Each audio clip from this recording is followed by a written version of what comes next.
শুধু প্রযুক্তি থাকলে একটি স্বাস্থ্য ব্যবস্থা উন্নত হয় না। এর সঙ্গে মানসিকতা অত্যন্ত গুরুত্বপূর্ণ, কারণ প্রযুক্তি রোগ শনাক্ত করতে পারে, কিন্তু রোগীর ভয়, উদ্বেগ এবং মানসিক কষ্ট বুঝে তাকে আশ্বস্ত করার ক্ষেত্রে চিকিৎসকদের মানবিক আচরণের বিকল্প নেই।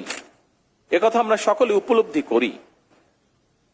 রোগীর প্রতি একজন চিকিৎসক বা স্বাস্থ্যকর্মী সহানুভূতিপূর্ণ আচরণ, মনোযোগ দিয়ে রোগীর কথা শোনা, রোগীর মানসিক অবস্থা বোঝা এবং রোগীর সঙ্গে সম্মানজনক আচরণ চিকিৎসার মান অনেক বাড়িয়ে দেয়। তবে একই সঙ্গে আমাদের এটিকে অবশ্যই মনে রাখতে হবে, চিকিৎসা সেবা এবং চিকিৎসা পরিবেশ নির্ভীক করতে সকল দায় দায়িত্ব চিকিৎসকের একক নয়, বরং আমি মনে করি চিকিৎসক, রোগী এবং রোগীর উদ্বিগ্ন স্বজন, এই তিনটি পক্ষের মধ্যে পারস্পরিক আস্থা, সম্মান এবং সহানুভূতির সম্পর্ক বজায় থাকা অত্যন্ত জরুরি। আমি মনে করি স্বাস্থ্যসেবা সহজলভ্য এবং সবার জন্য সমানভাবে প্রাপ্য হওয়া অত্যন্ত জরুরি। উন্নত চিকিৎসা যদি শুধু শহরের বিত্তবান মানুষের মধ্যে সীমাবদ্ধ থাকে, তাহলে সেটিকে পূর্ণাঙ্গ আধুনিক স্বাস্থ্যসেবা বলা যাবে না। সুতরাং প্রত্যন্ত অঞ্চলের মানুষ, দরিদ্র জনগোষ্ঠী এবং প্রান্তিক মানুষের কাছে সাশ্রয়ী ও মানসম্মত চিকিৎসা পৌঁছে দেওয়ার লক্ষ্যে বর্তমান সরকার বিভিন্ন পদক্ষেপ গ্রহণ করছে।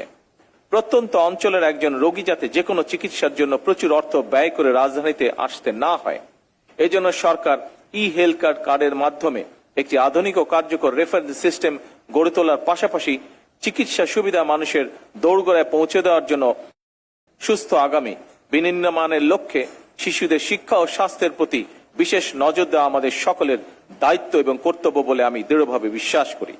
সেদিকে লক্ষ্য রেখে বর্তমান সরকার শিশুদের জন্য নতুন শিক্ষা কারিকুলাম প্রণয়ন করছে।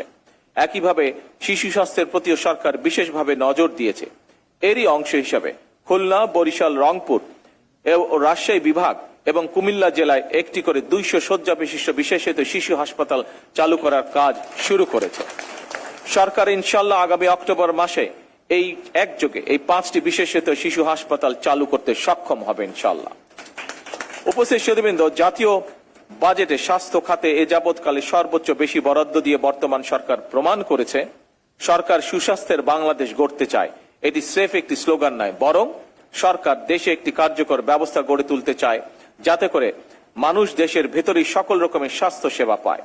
তবে স্বাস্থ্য এবং চিকিৎসা সেবার মান উন্নয়নে সরকার যতই উদ্যোগ গ্রহণ করুক, চিকিৎসক, স্বাস্থ্য বিশেষজ্ঞ, গবেষক, সর্বোপরি স্বাস্থ্য খাতের সঙ্গে সংশ্লিষ্ট সকলের ভূমিকার উপরেই স্বাস্থ্য এবং চিকিৎসা সেবার সাফল্য নির্ভর করছে।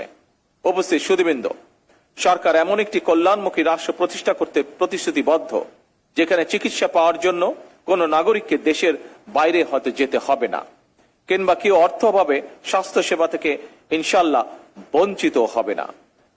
আপনাদের মাধ্যমেই নিশ্চিত করা সম্ভব এই বিষয়গুলো।